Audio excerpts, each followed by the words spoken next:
Today's live stream is an interactive workshop for activists who want to work a little bit on their outreach, and at the end of the live stream, if you guys have any questions for me, I'll be taking questions as well. It's called interactive because it's not just me talking. I'll be asking questions and then you guys can help me with the responses. I'll bring up the most common excuses that we get from non-vegans and then we can discuss the responses. All right, let's get started. And then if you have any questions, please keep your questions for the end of the live stream. And then the last portion would be me just taking general questions or questions regarding AV, activism, anything that is relevant to our work. So let's get started with the workshop. What do you say to someone? Nah, Nelly, no. What do you say to someone who says, what about plants though? Plants have feelings as well, and vegans eat a lot of plants, so you're basically killing plants. How do you respond to the plants though argument? Paula said Nelly knows how ridiculous the plants have feelings objection is. That's why he's complaining like that. I guess that's it for this question. So if someone says, but what about plants? Vegans kill a lot of plants and therefore you're responsible for killing plants. They have feelings as well and they're alive. How do you respond to that? And just like many of you said, obviously plants do not have a central nervous system. They don't have a brain. I've seen this line being used sometimes by activists, and I think it's quite funny.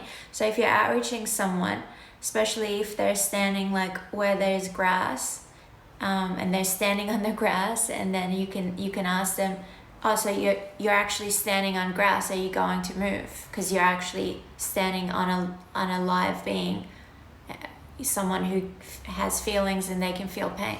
So or you can ask them, so are you saying that when you're walking on the street you avoid going on the grass because you avoid harming grass because they have feelings?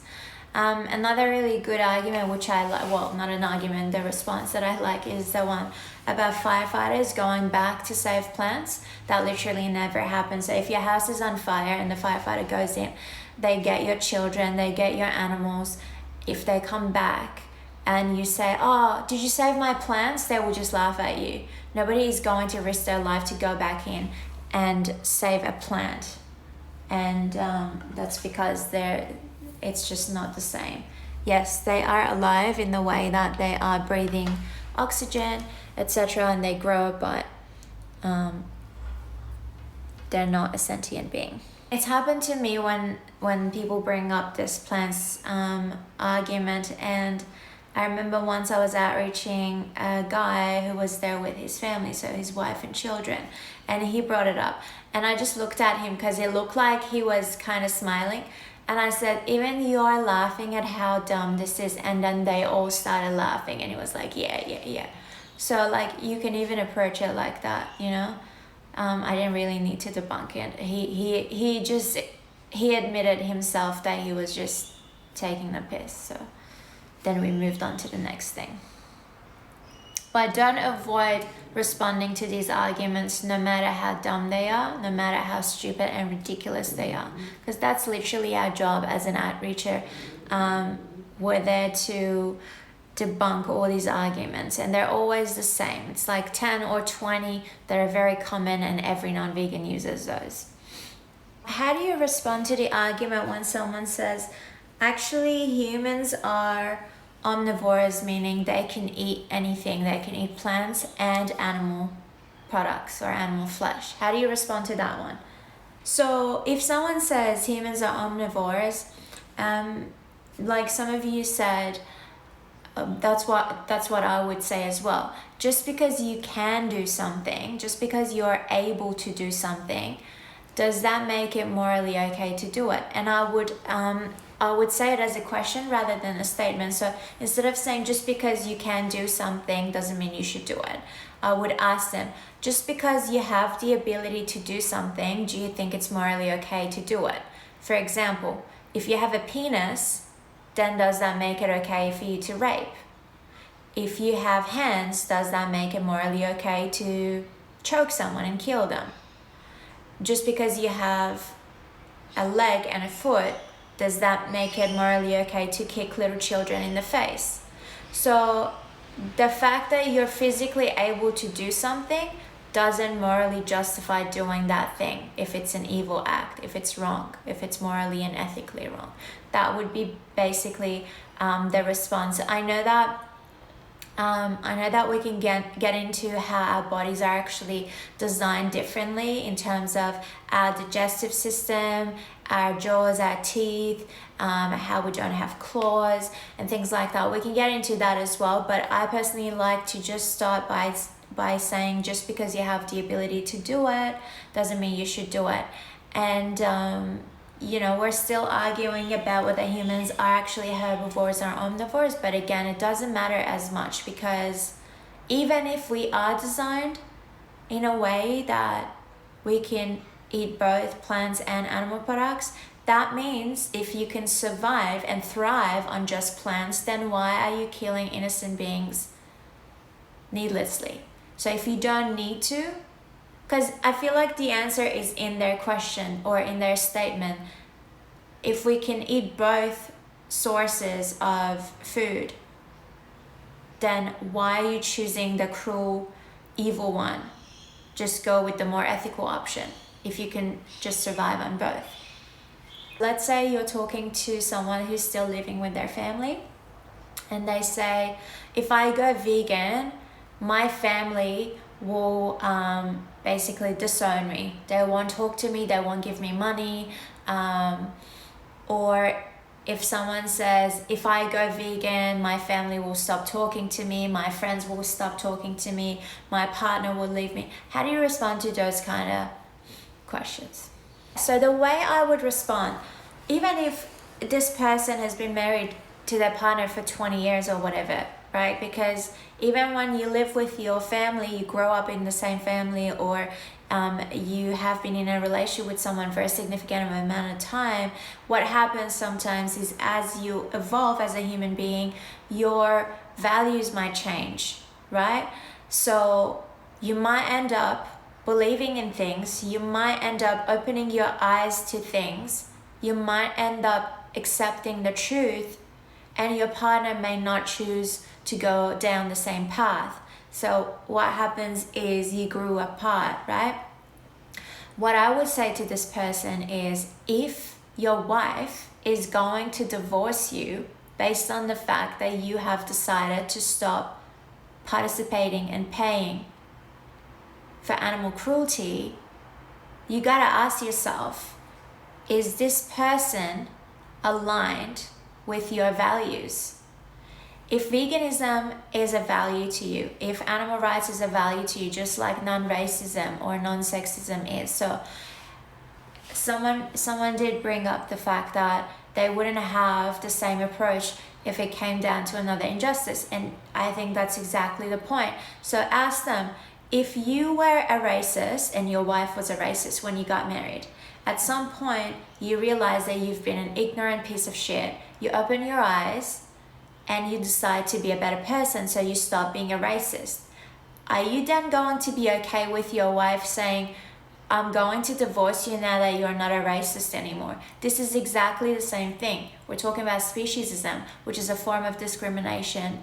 It's oppression towards non-human animals. So if you decide to stop being a speciesist, if you decide that you don't want to pay for animal cruelty anymore, and your partner, your boyfriend, your girlfriend, your wife, your parents, your sister, if someone says, if you go vegan, I'm going to cut you out of my life, good, because that person is actually holding values that go completely against your values.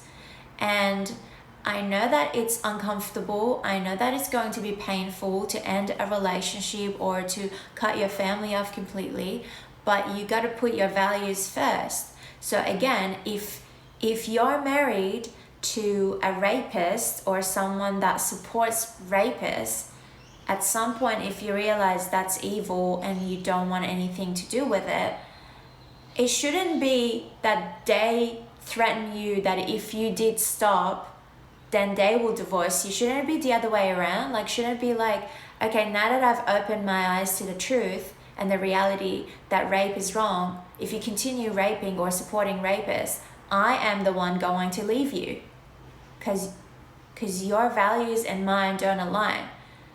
It's funny. This question is really funny to me because it's actually the other way around. So the wife who's a non-vegan is threatening the husband that if you go vegan, I'm going to divorce you. If I was in that position, if I was in a relationship with a non-vegan, even if I was married for 25 years, and at some point I said, like I've been ignorant my whole life, I want to go vegan.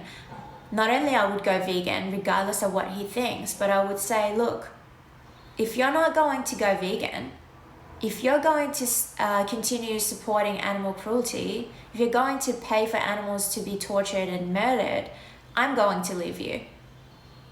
So yeah, I don't understand why this person just doesn't have the courage to stand up for what they think is right, and we all know that that's right.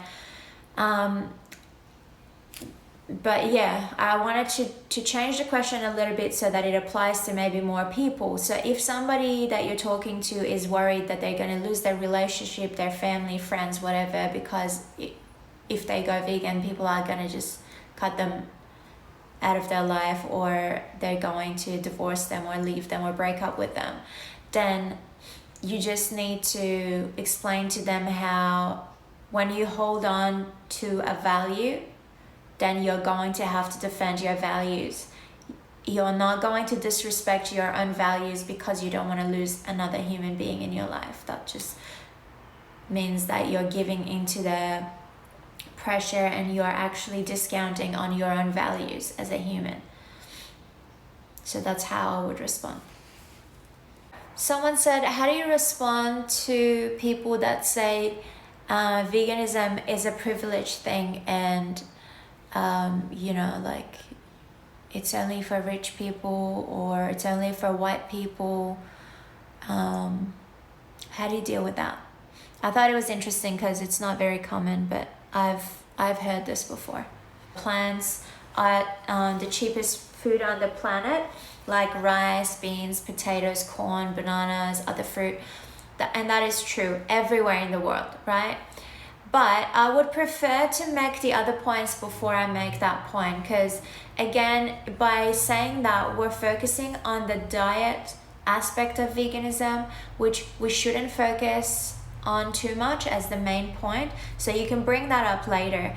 But when someone says veganism is a privilege, the best response is something like what Laura was saying about abusing and murder being a privilege. So you can again make the comparison between speciesism and racism, sexism, child abuse, any other form of injustice. So you can say, do you hold the same values when it comes to, or beliefs when it comes to other forms of injustices?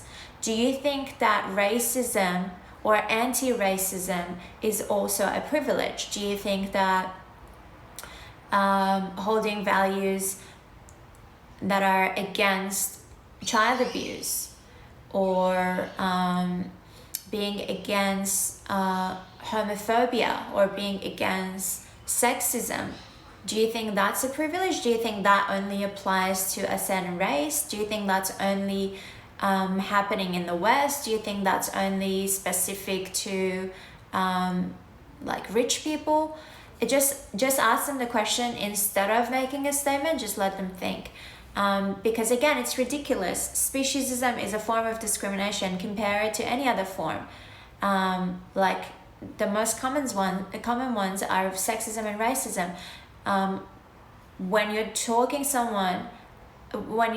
someone about racism, when you're asking someone to stop being a racist, when you're asking someone to stop being a rapist, they don't say it's a privilege, I can't do it because I'm black or I'm brown or I'm poor. It's irrelevant. It's a value. It's got nothing to do with your budget. It's got nothing to do with where you live. It's got nothing to do with your skin color. fighting against an injustice or taking a position against an injustice has nothing to do with your abilities, period. You can be rich, you can be poor, you can be living with your family, you can be living on your own, you can be living in the West, you can be living in the East, you can have any skin color, you can be from any country, and you can still hold the same values. So that is the main point to make. And then after that, yes, we can talk about how what they're saying is actually just not true. Veganism is not expensive because eating plants is the cheapest thing everywhere in the world. So buying rice, potatoes, beans is way cheaper than buying animal products. And yes, another point to make is that all of these industries, like the dairy industry and the meat industry, are funded by the government everywhere in the world. At least 99.9% of countries around the world. I can't speak for every country, maybe in some places this is not happening, but to my knowledge this is happening everywhere. So the government is funding these industries. That's why you can get a bottle of cow's milk for $1. Because if the government wasn't funding it, then you would have to pay $5 for that. Same with meat products. So because there is a bigger demand for these animal products, the government is still funding it. By creating more demand for vegan products, we are going to change this whole system. So then vegan products will become more affordable. And let's be honest, vegan products are not that expensive compared to non-vegan products. So yeah, surely you can find a vegan ice cream that is, I don't know, $15 or $20 for a cup. But or a burger that will cost, if you go out and eat a burger, vegan burger, it might cost you about $20, right? But you can also have a cow's burger at a non-vegan restaurant that costs about the same. So it's about what you're eating. And again, you don't have to eat the processed vegan food. You can just stick to whole foods, which is the cheapest food on the planet. So if you're cooking at home, if you're just sticking to rice, pasta, lentils, legumes, vegetables, seeds, bananas, all different kinds of fruit, not the expensive ones, like tropical fruits might be very expensive in some areas. Berries might be too expensive, so skip that. Avocados might be too expensive. Skip the expensive stuff. It's actually the cheapest diet on the planet. And if you choose to go for the processed vegan products, then I believe that they're on par with the non-vegan version. So if you buy a vegan chocolate bar, it's pretty much the same as a non-vegan product. Maybe a little bit more expensive. Again, if it is in some countries, it's because of the government subsidies, because the government is supporting dairy products and meat products, that's why. But again, the main point is that it's not a privilege to take a stance against a form of injustice. You wouldn't have the same approach if I stopped being a racist, if I stopped supporting child abuse, if I stopped being a sexist. You wouldn't tell me that's a privilege.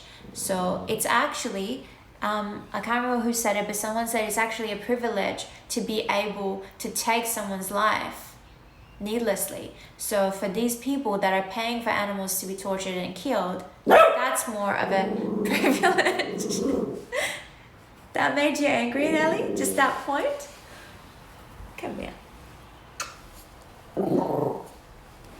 And I really liked this point that Amanda made.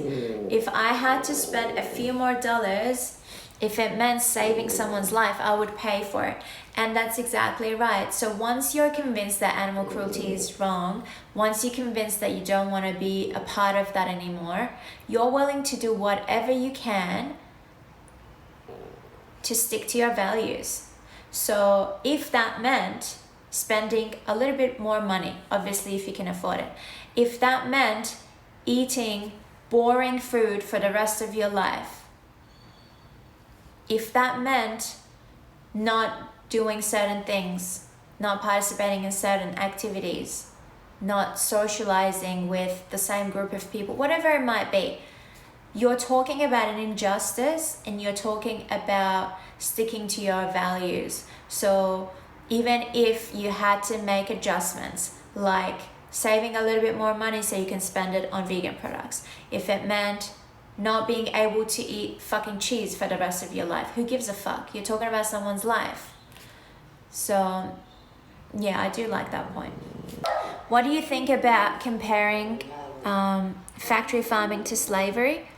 I think it's a reasonable comparison to mention that, especially if you're talking to someone that says, well, killing animals is completely legal, you can make the comment about how slavery used to be completely legal once. However, it wasn't ethical. And it's quite similar to what's happening with the animals now in the meat, dairy, and egg industries. So yes, they are basically slaves, even though it's fully legal to use and abuse animals and to kill them for food. It's not necessarily moral or ethical. So I think it's a fair comparison. Don't we have to supplement B12? Look, B12 is a bit tricky. Some vegans don't actually need to, because we store B12 in our bodies for a very long time. I have seen studies that say you can store B12 for up to 7 years. So you might not need any supplement. My recommendation is that you don't just take B12 without being tested, or as soon as you go vegan, you start taking B12. You should do a blood test every 6 months. That's what I do. At least every 6 months, I do a blood test. I check my B12, iron, vitamin D, everything. My B12 is actually usually higher than the normal range because I do take B12 and I take the injection. And especially when I take the injection, soon after that, if I do a blood test, it's quite high. But B12 is something that is not harmful if it's higher than their normal range. Some other vitamins, it's not good if you're above the range, but with B12 is fine. And the other thing is, so make sure you do get your bloods done before you take any supplement. And B12 is not something that only vegans need to take, so non-vegans need to take B12 as well, but sometimes they choose to take it through animals. So the animals that are killed for human consumption, like pigs and chickens and cows, are all injected with B12, and then humans eat their flesh, and then they think the B12 comes from the animal, but is actually coming from the supplement. So you can directly go to the pharmacy, get the B12. You can do an injection. You can even do it yourself. You can get your GP to do it. You can take a tablet. You can take a spray. You can take a drop. Depending on the dose, you might need to take it every day, once a week, once a month, every 3 months. That's why I like the injection better, because you do it twice or 3 times a year and you're good. But yeah, B12 is interesting because you might not even need it. You might think you need it, but you may not. So always just do your bloods first and then take supplements. Okay, last question. What do you say to someone who says their doctor told them not to go vegan because it's unhealthy? The first thing I would say is your doctor was actually educated in a facility, in a university that was funded by these industries indirectly, and that's a fact. So every doctor who goes through the system and they get education, they are told certain things because the information comes from biased sources. The government is involved, the meat, dairy, and egg industries are involved because there's so much funding coming in. And it's kind of like, you know how they used to promote smoking, I think it was 30-40 years ago, in television ads they would show doctors that recommend certain brands of cigarettes are actually healthy and they recommend it. So they used to promote it because, again, there was so much money behind the tobacco industry, and the same thing is happening with meat and dairy industry now. So they are actually telling the doctors that eating animal products are good for you and are actually necessary. Like you need calcium from cow's milk, you need protein from cow's flesh. And the thing is, for doctors who are just general practitioners, they get very little education on nutrition and diet. So they're not actually educated on that stuff. They don't get enough training to know everything about humans' diet and nutrition. So I would say to that person, go and do your own independent research. It's been actually proven that a whole foods plant-based diet is the healthiest diet on the planet. Not only it can prevent certain diseases and conditions and the process of aging, it can actually reverse a lot of chronic illnesses. So a whole foods plant-based diet is when you consume plants in their whole form. So nothing processed. None of those processed vegan meats, cheese, no processed sugar, no oil. That would be a whole foods plant-based diet. So you're eating lots of grains, vegetables, fruits, nuts, and seeds in their complete form. And that is considered to be the healthiest diet on the planet. They can do their own research. They don't have to just believe you. You can send them to one of the best resources is nutritionfacts.org, but you can just send them documentaries, you can send them the information, or you can encourage them to just go and look it up online and do their own research. Just remind them that the information that the doctor is giving to them, one, is biased, two, is not always accurate, because they are basically not qualified to comment on nutrition. Not all doctors, unless they have specifically studied nutrition, or if they're a dietitian. But then even with the regular dietitian, because they went through the same system, there is bias. So yeah, that's what I would say to them. PCRM as well is another resource that you can refer to them. And PCRM has an app, I believe, that you can download, and you can do like a whole foods diet through them. It's pretty cool. All right, everyone, thank you so much for joining me. I love doing these live streams with you all, and I hope that you found some value in this. I'll see you next time. Take care. Much love.